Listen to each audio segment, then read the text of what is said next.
Hello my dear crystal lovers, and welcome back to the channel.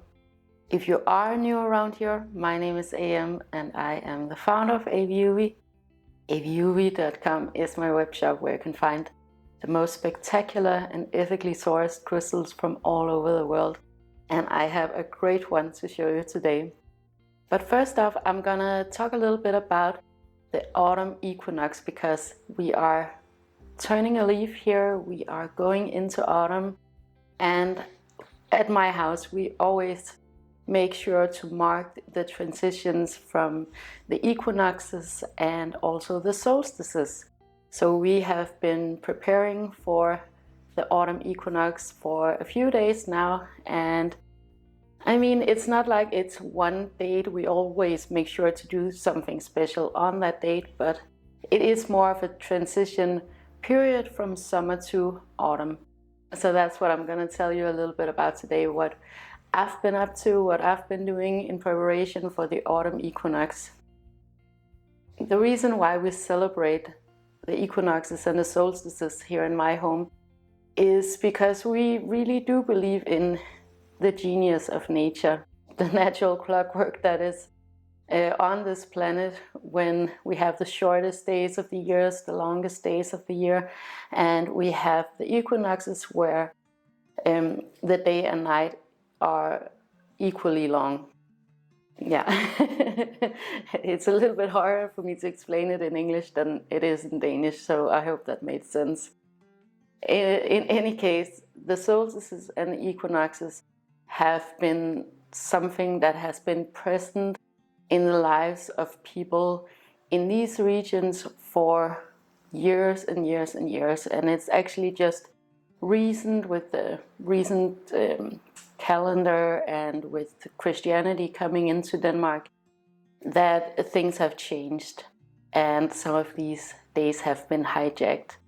So it really is for us the natural clockwork of living here on planet Earth, and we feel, and I definitely feel, that whenever I just tap into the natural rhythms of the earth, everything just goes much more smoothly. I know what I can expect from myself and from others. I know that we definitely feel different energy levels when we live here in the north, because the days are getting a lot shorter and it's getting way chillier outside. We don't have as much energy as we do, for example, in the spring equinox, where everybody is just so energized and ready for anything. Right now it's a completely different vibe, and we definitely want to honor that, honor the tradition also here in Denmark, and we want to tell all about it and have conversations with our son all about it, because for us it's really, really helpful to tap into the natural rhythm and flow of nature instead of forcing something that you might not capable of delivering at this time of year. But in these transition phases on the equinoxes and the solstices, something that is important for me is to do a cleanse to mark this transition. And I think that's probably one of the most ceremonial things that I do throughout the year. I'm not personally into big elaborate ceremonies, but in these transition phases I do have some rituals that I stick to because I feel like they work out great for me. And one of those things is cleansing. So I'll just start from one end and go to the other, because the most practical thing is just to clean out the house, clean the apartment, or when we're in the plant house, that's what we do there. Just do a really thorough cleaning. Get the windows clean, get the floor scrubbed down, get stuff out of the cabinets and clean out the cabinets. So those kinds of things that you wouldn't necessarily do on a day-to-day basis, but it's just really nice to start this new period on a blank slate. So also something like organizing your clothes, because I mean, I have to get out all my sweaters and warm clothes and put all of my summer clothes in storage, and also like donate the things that I don't want anymore, throw out if something is broken and I'm physically unable to wear it because I wear my clothes to death. Like practical stuff like that. And then there's something like changing out the scents in the house, changing out the different oils and candles that we use here. I think scent and memory is very tied together, so it automatically puts you in a state of being a lot more powerful than a lot of other things, in my opinion. On a personal level, there's something like a cleanse of the body. That could be, of course, dieting, but here in the autumn, most people, here in Denmark at least, we don't really want to diet because we want to eat soups and bread and, comfort ourselves with food. So it's maybe not the best time to do that. But you can definitely do a cleanse like this morning. I did a salt scrub, just a very simple thing to do. You take some just normal salt, just make sure there's no toxic chemicals or something in that. Take a natural salt and some organic oil like coconut oil or almond oil or whatever you prefer. Mix it up and do a total body scrub before you get in the shower. It can be a little bit messy, so it's also a good idea to just clean out your bathroom afterwards. So that's kind of two things in the same swoop. So moving along, something like just cleaning your crystals for hygienic reasons is a good idea too. Make them more bright and sparkly. What I do is that I cleanse my crystals in salt water. In my experience, salt is one of the best cleansers just in general. And here in Denmark, people, when it's winter, they go out and swim in the ocean too, because it both gives the body and the skin a cleanse, but it's also, I believe, for a lot of people who do that, it is a very sensory experience and a spiritual experience. But that's why I prefer to cleanse my crystals in salt water. And then I bring them outside into the sun if it's a sunny day and let them dry. Then there's something else, and usually I use sage because we have an abundance of sage in the plant house. Unfortunately, I forgot to bring the sage here to the apartment in Copenhagen, but I do have something else. I have this Palo Santo stick that I got as a present a while back, and I wouldn't necessarily recommend that you use Palo Santo for the only reason that it comes from South America. It has been transported a long way, and sage is just much more accessible here in Denmark, and you can easily grow it in your garden or on your terrace. So I think just for sustainability reasons, I would prefer sage, but in terms of cleansing, I mean, Palo Santo will do the job. I know that some people who work with energies, they prefer sage to do just an overall cleanse, whereas they use Palo Santo for more of cleaning out any type of negative energy. In my experience, it's like, I just prefer sage, but I'll do it with Palo Santo this time. So the process of going around the house with sage, or in this case with Palo Santo, it's just a thing that kind of came gradually for me. As I said, I'm not into big elaborate ceremonies, but this was a ceremony that I tried out and I definitely felt that I enjoyed it. So it's not necessarily for everybody, but I'll tell you guys how I do it. So the way that I go about it is that I have what you call a smudge stick, or some call it a smudge stick, but it's basically dried herbs or dried sage. And then I go around the apartment starting at the entrance, and then I blow the smoke using these feathers that I got as a gift. These are from Glastonbury, and my friends found them on the ground. So that's kind of meaningful to me also, that it was something that was gifted from my friends from a sacred site. So I have a granite bowl where I have the Palo Santo in it, and I go around holding the bowl and blowing the smoke into all of the corners. So you get kind of a little bit of an exercise too if you have a lot of corners in your home.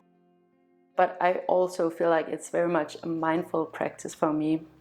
And it has kind of become a tradition that I really, really enjoy doing. Then afterwards, I air the entire place out, so I get new fresh air into the apartment. So for me, it's not so much about cleansing energies or clearing energies. It's very much about the ritual of doing it, the ritual of doing something actively to mark this transition phase. I definitely feel like psychology, spirituality, and physicality are very much intertwined. So whenever I can do something that combines those three, I'm all up for it. And I know a lot of people, they do cleansing ceremonies in a ton of different ways. And I've tried out a few, and this is just what works for me personally. If you're up for it, I definitely want you to feel into what feels right to you, what feels positive, optimistic in your experience. And maybe don't listen so much to people like me or people on the internet who tell you that this is the right way or this is the wrong way.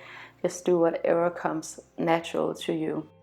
One thing that I love about this method is that it combines all of the elements, particularly when I do it with sage, because here I have this living plant growing out of the earth, watering it, getting sun rays and rainwater, and then burning it, getting it into the air. So you really have all of the elements going for you.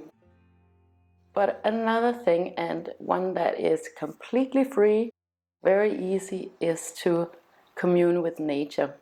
Nature, in my experience, is very, very cleansing, both visually and energetically and sensory. So this weekend we visited our downstairs neighbors in their summer house and got a little time to just flat out relax and be in nature, enjoy the rain and the rainbows and the thunderstorm. It's very, very cleansing to me. I most definitely believe in the energetic body, and I absolutely feel a difference in myself when I spend a lot of time in nature and when I don't spend a lot of time in nature.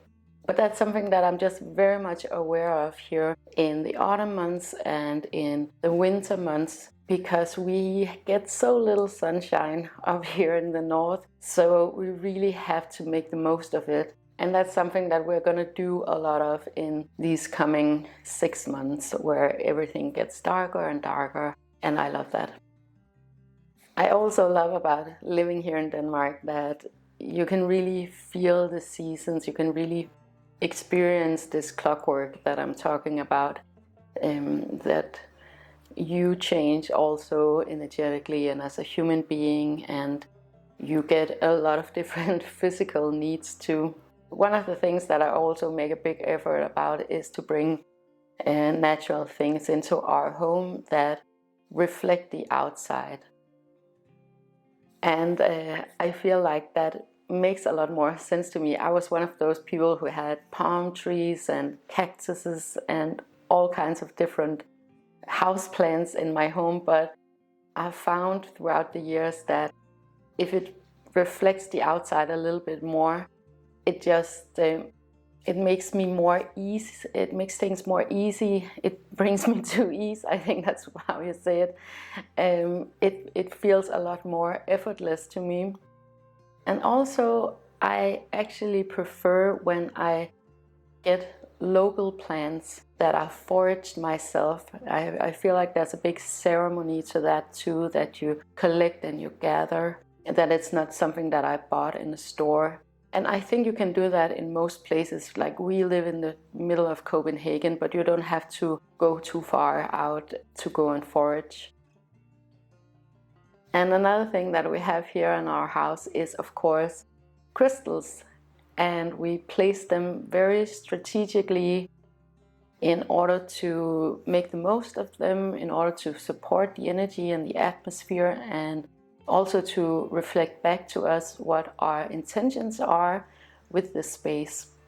One of the crystals that we enjoy the most is our clear quartz cluster that we have in our kitchen. We always have it at the center of the table. It's just a stable piece that's always there. And the reason why I love having a clear quartz cluster at the center of the table is because for me and for us, it really represents clarity in the collective consciousness. And that is both what we want to contribute to when we gather around our dining table, but it's also what we want to tap into and benefit from when we sit at the dining table. So in that way, it becomes kind of a sacred space for us, that we are always aware that this is the intention when we sit at the dining table. And I couldn't recommend that more. So what I want to show you today is actually a very beautiful quartz cluster right here. Let me see if I can focus. I'll show you some close-ups. And this one is from Brazil. It's a pre-loved crystal, so you'll be able to find it in the pre-loved section on the web shop. And this is exactly what I'm talking about. Something like this, where you have a lot of different terminations, all representing the collective consciousness and the highest expression of the collective consciousness. And I think this is a wonderful, wonderful thing to have in your home, and especially wherever you gather with the people that you love. So that will be up on the shop today. So fingers crossed that I make it in time. Now I've said it, so now I'm gonna do it, hopefully. Okay. And I also think that it's a great thing to have in your space at this time too, because at least here in the north, we are going to be a lot more indoors, and this winter and this autumn is going to be quite different from what we've been used to. I mean, we are in these pretty extreme times, so what else can you expect? So gathering around with friends and family is most definitely going to be an activity that we're going to pursue this autumn and this winter. I think for a lot of us, we want to switch off our electronics. I think it's a good time to also take the opportunity to get a little bit away from the electronics. The prices of having your light on or charging your computer and all of those things that we are accustomed to have just exploded here. So I mean, for me personally, what I'm going to do and what I'm going to be doing these next 3 months of the autumn is something like collecting and gathering. It's a great time to do so. So that also means collecting things to create a beautiful indoor space, collecting wonderful blankets and nice sweaters and candles. And also stocking up on food, and I'm not saying this to scare you guys, it's just I don't like to pay overpriced for something that I'm used to, so I am changing my mind a little bit about the activities that I see coming for myself and my family this autumn and this winter. So for example, also I'm gonna go to the thrift shop down the street and get some board games and a lot of books, and use this as an opportunity to get into the more analog things of life. I know right now I am filming on a camera, I have the lights and you are watching this video on your device. But personally, I'll take this opportunity to just cut it down to a minimum, be more present with everybody, not default to just going on my phone or checking my computer. And I really would encourage you guys to do the same, because it is then you make it more of your choice to do so than something that you are forced to do.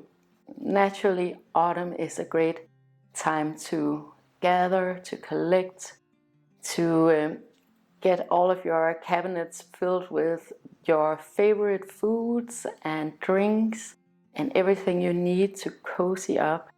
You know, we have this term here in Denmark called hygge, and that's what I'm gonna practice for these next 6 months for sure. That's what we do every year, but more so this year in a more analog way, I guess. And I'm definitely gonna take you guys along for the ride and do some videos about how you can cozy up or get into nature and enjoy life in any circumstances that you may or may not be in. So back to this beautiful crystal, because I don't know if I even said that it's a quartz. Yeah, I think I said that. It's a quartz cluster from Brazil. Quartz, in my experience, is all about clarity, and it's all about amplified energy. In my opinion, it's the most important crystal, the most powerful crystal. I wear Herkimer diamonds every single day, and I have quartz here in this space and in the plant house because I think it is a really powerful crystal. And you can get quartz in all different conditions. What I want for myself, because quartz is something that you want to hold on to maybe for the rest of your life, I, for myself, definitely want to get the best quality quartz that I can afford, because I know that it's everybody's favorite crystal, or most crystal collectors' favorite crystal, and it's something that you just want to hold on to, that you want to look at, that you want to have in your space, that you want to wear. So my advice to you guys is to definitely get a good piece to begin with. So now I have this one that's coming up in the shop, and it is very, very beautiful. This one is so interesting because you actually get a little bit of mica here at the bottom and a little bit of, yeah, my best guess is that it's calcite or some type of calcium mica that's on this one. It has like little white specks, and it is just very, very beautiful, in perfect condition too. So that's definitely what you want to go for. I have another one in the pre-loved section, extremely beautiful crystal too. And then I have 2 clear quartz crystals in marble, in Carrara marble on the shop too. And then of course I have the geodes, the quartz geodes, that are geodes just completely lined up with quartz crystals inside. And I would recommend any of those, but for sure if you get a cluster like this one, it is more about the collective energy, amplifying the collective energy, whereas if you have a single quartz like the Herkimer diamond jewelry, that's more personal to you. And that is just my interpretation and my experience with it. It might be completely different for you, and I absolutely respect that. But and however, I of course want to share with you guys what my experiences are and what I would recommend if you're interested in crystals. So quartz is a silicon dioxide, and it does have a hardness of 7, so it's quite hard. Even though it looks very ethereal, clear quartz is just a very hard crystal and a very, very powerful crystal in my experience. When I get pre-loved crystals for AVIUVI, what I want is the collector's pieces. So crystals that have gone from one collector to the next, from old collections, crystals that have had a long journey from the time that it was mined up until it gets to me, then gets passed on to you, and then you'll pass it on. And I think there's a lot of longevity to that, and also a sustainability aspect to that I most definitely want to promote here on the channel. I'm personally not interested in cut and polished crystals. I am only interested in these really beautiful specimens, because I feel like when you have a raw crystal, you get a much better energy. It just has a lot more impact in my experience. So another thing is that this is a sculpture of nature. It has taken nature millions of years to create this beautiful wonder, and I love that about crystals. I love that it's an object. It's very physical compared to many other ways of practicing spirituality. For me personally, I really like to have something that stimulates my senses. So crystals are perfect for me because they're physical, they're present, they are instant reminders for me of what my intention is with this space. When I put on my jewelry in the morning, I know exactly why I'm putting those crystals on. And when I, for example, sit at the dining table, I know exactly why this crystal is at the center of the dining table. And I really do enjoy the beauty and the physicality of crystals. So if you're like me and you don't necessarily love that things get too fluffy or too, what's the word in English, like intangible, crystals might be a great tool for you. That was it for today, you guys. Thank you so much for watching. If you enjoyed this video and would like more of this type of content, please make sure to like, share, and subscribe. It helps me to know what you guys want me to talk about, but it also helps others to find this content if that is what they're looking for. And I wish you the most amazing autumn equinox and the best day, with so much love to you and to yours.